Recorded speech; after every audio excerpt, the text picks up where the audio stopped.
बिहानी छ एउटा हाम्रो नेपाली सिस्टर हो सिस्टम पढाइ है यसरी यतै बसेर लाइनमा बसेर आज खाना कम्पनीले बेलामा खाना फेरि आजको डेटमा हेर्दै ल नेपाली हो र के हो खानामा के हो आज खानाको व्यवस्था के तपाईँलाई थाहा थिएन यत्रो 6 महिना भइसक्यो केटी नदेखेको यार है पुगेन र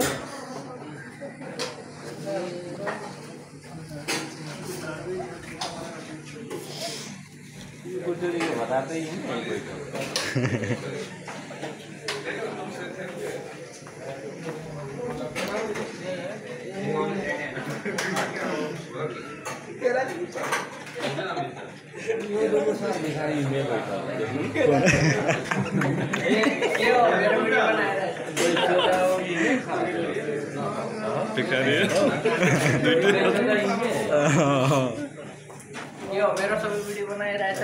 अब गाई जहिले पाल्नु आउँछ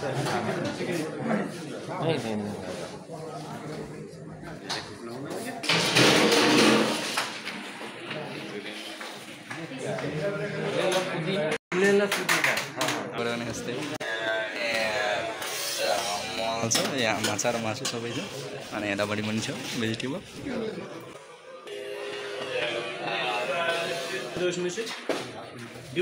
जुसको व्यवस्था पनि रहेछ यहाँ चपाती र मटन र उता राहुल सर यहाँ खाँदै हुनुहुन्छ है यहाँ टक्लु दादा हो दादा भनेर रिसाउँछ होइन माइट नगर्नु होला टक्लु दादालाई बेइज्जत हुन्छ र यहाँ हाम्रो डाबा सर पनि आइसक्नु भएको छ सबैजना यहाँ धेरै कुरा छ खाने कुराहरू हेर्नु मटन छ बिरयानी छ पनिर छ जे खाए नि हुन्छ किन थोरै बोकेको हुँदैछ हाम्रो खाना त लिइसक्यो हो अब खाने हो अँध्यारो छ लाइटको व्यवस्था अलिक गाह्रो लाइट छैन त्यही भएर अलिक यहाँ खाँदैछ सबैजना अलि लाइट छैन अब यहाँ खाएर यसो गर्नुपर्छ एकछिनमा फेरि भिडियो कन्टिन्यू गरेर होला फाइनली गाइस खाना खाइयो खाना खाएर निस्केको त्यो ईदको पार्टी थियो ईदमा दिएन अनि त्यही भएर ईदको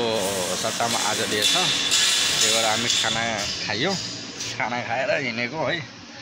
गाडी छ अनि यता वाल छ त्यही भएर अब खाना खाएर रुममा आयो अब रुमको झलक हेर्नु खाना खाएर रुममा आयो यो हाम्रो रुम अब भिडियो भोलि अपडेट हुनेछ भोलि भिडियो अपडेट गरिन्छ